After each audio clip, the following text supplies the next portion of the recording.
Bonjour Samuel Calvo. Alors aujourd'hui, on va commencer évidemment avec du tennis, direction l'Australie, avec la belle victoire de Roger Federer en quart de finale. C'est ça, oui. Le Suisse de 35 ans a affronté l'Allemand Mischa Zverev, 50e mondial.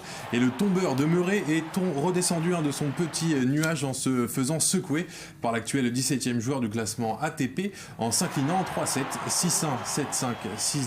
Roger Federer très heureux et on connaît son adversaire pour les demi-finales, ce sera Stan Wawrinka qui a survolé son match également en dominant son meilleur ennemi Jo-Wilfried Tsonga en 3-7, 7-6, 6-4, 6-3. Alors le numéro 1 suisse peut espérer rééditer son exploit de 2014 où il avait remporté ce tournoi et encore plus en l'absence des deux favoris Andy Murray et Novak Djokovic. Affaire à suivre. On va passer maintenant aux femmes, Samuel, avec la joueuse la plus âgée du tournoi. Alors je vous rassure, on est à la retraite jeune quand on est sportif et elle se dirige vers les demi-finales. Oui, du haut de ses 36 ans, Venus Williams, actuellement 17e joueuse mondiale, est passée au tour suivant en se défaisant d'Anastasia Pavlyuchenkova, 27e en 2-7, 6-4, 7-6. L'aînée des Williams devient la plus vieille joueuse à se rendre si loin aux internationaux d'Australie depuis 1968.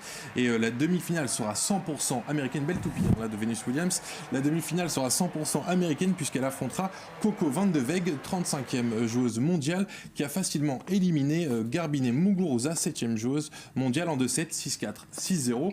On va écouter celle qui n'avait plus atteint le dernier carré à Melbourne depuis 14 ans, Venus Williams. Regardez. Et pourquoi pas? C'est en tout cas ce que j'essaye de me dire. Est-ce que je devrais regarder à travers le terrain et me dire que la personne en face de moi mérite plus de gagner que moi? Non, ce n'est pas la mentalité d'un champion. Je veux devenir championne et particulièrement cette année, quand j'entre sur le terrain, je me dis je mérite de gagner. Allez, bravo à Venus Williams. On parle souvent de sa sœur Serena, mais elle est toujours dans la place. Du handball maintenant avec le mondial et un quart de finale de haut niveau qui attend les experts ce soir. C'est ça, ce soir à 19h, les Bleus, tenants du titre, vont affronter les Suédois à Lille. La sélection suédoise qui, en 19 participations aux mondiaux, a remporté 4 fois ces mondiaux et elle est devancée par une seule équipe plus forte qu'elle. C'est qui? C'est les Français. Bravo, avec 5 récompenses, c'est les seuls. Et il faut savoir que la seule défaite des Français face aux Suédois, c'était à l'Euro 2014 en phase de poule au Danemark sur un score final très serré de 28-30. Les autres quarts de finale maintenant commenceront aujourd'hui avec la rencontre entre la Norvège et la Hongrie et après les Bleus ce sera le Qatar qui affrontera la Slovénie en même temps qu'un match qui risque d'offrir un très beau spectacle entre l'Espagne et la Croatie. Direction les Sables d'Olonne, Samuel, si vous le voulez bien, avec l'arrivée de Jérémy Bayou qui prend la dernière place du podium. C'est ça, pour le Tour du Monde en solitaire, sans escale, remporté jeudi par Armel Leclerc. Jérémy Bayou, un autre Français, a franchi la ligne d'arrivée hier soir au terme de 78 jours, 6 heures et 38 minutes, seul d'une course, seul dans la mer.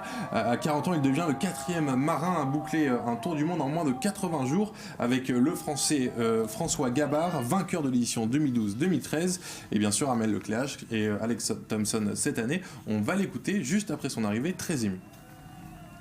D'essayer d'être dans la performance, d'essayer de lutter contre Armel Leclerc, contre Alex Thompson, c'est un gros challenge et c'est sympa à vivre.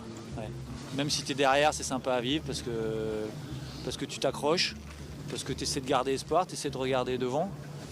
Mais ce sont deux fabuleux marins, donc il n'y a pas de honte à être derrière eux.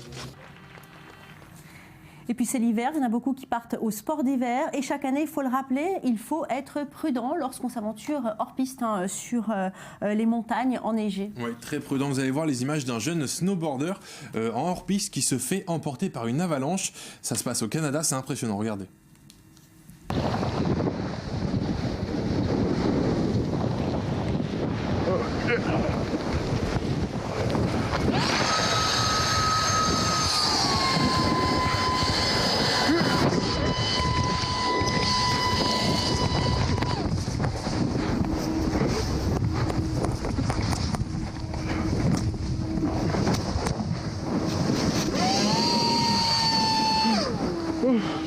Heureusement qu'il y a des caméras embarquées, on peut se rendre compte, hein, c'est quand même super dangereux. Très dangereux, on vient de le voir, le jeune homme a dévalé plusieurs centaines de mètres et on a entendu un petit bruit sourd. Et en fait, c'est un sac à dos équipé d'un airbag et ça lui a en fait sauvé la vie parce qu'en fait, on lui avait offert pour les fêtes juste 2 semaines avant, il l'avait porté ce jour-là et ça lui a sauvé la vie parce que ça lui a permis, donc ça s'est gonflé et ça lui a permis de rester à la surface de l'avalanche et de ne pas s'enfoncer, donc de ne pas se faire étouffer par le poids de la neige.